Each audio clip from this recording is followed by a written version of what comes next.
All right, so we're diving deep today into the world of Lord Shiva. That's right. And I think a lot of people, when they hear about Shiva, they kind of get the basics. Yeah. He's this major Hindu deity, powerful, but they want more.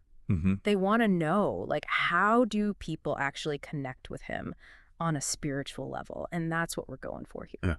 Yeah. Mm. Yeah, and we've got some fascinating sources that are going to help us do just that. Totally. It's like we're building the spiritual toolkit for the listeners, Chris. Absolutely. And I got to say, it's super intriguing to me how Shiva represents these like total opposites, Yeah. destruction and creation, asceticism and sensuality. Yeah, how does one God hold all that? Right.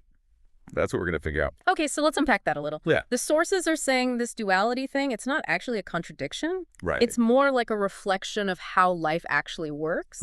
Like creation and destruction, they're always happening, Yeah. always transforming. But how does someone like actually experience that? That's where these different paths that are described in the sources come in. Big meditation, for example. Okay. When people focus on Shiva's form or they chant like Namah Shivaya, it's not really just about relaxation. Right. It's more about like dissolving your ego Mm-hmm.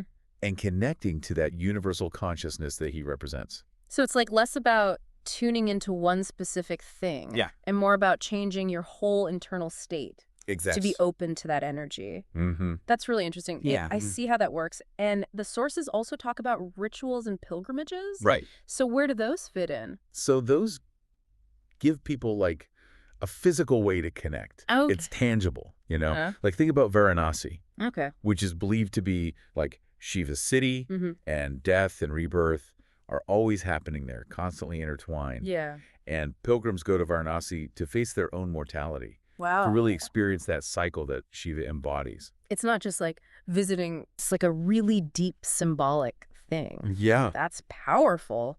Okay, so what about people who connect more through ideas than physical things? So that's where the philosophy of Advaita Vedanta comes in. Okay. And this proposes that, like, our individual self, it's not actually separate from the universal consciousness. Okay. And that's what Shiva represents, right? Mm-hmm.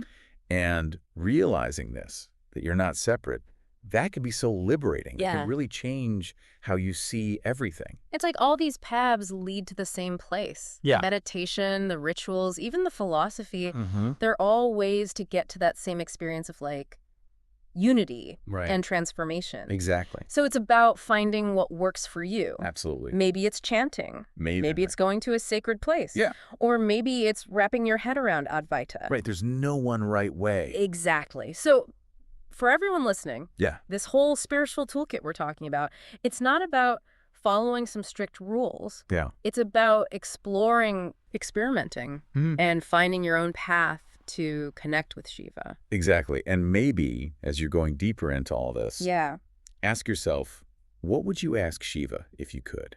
that's a great question. And how do you think his answer would reflect all that, the creation and destruction that he embodies? That's something to think about for sure. Definitely. Thanks for joining me on this deep dive into Lord Shiva. My pleasure. And we'll see you next time. See you then.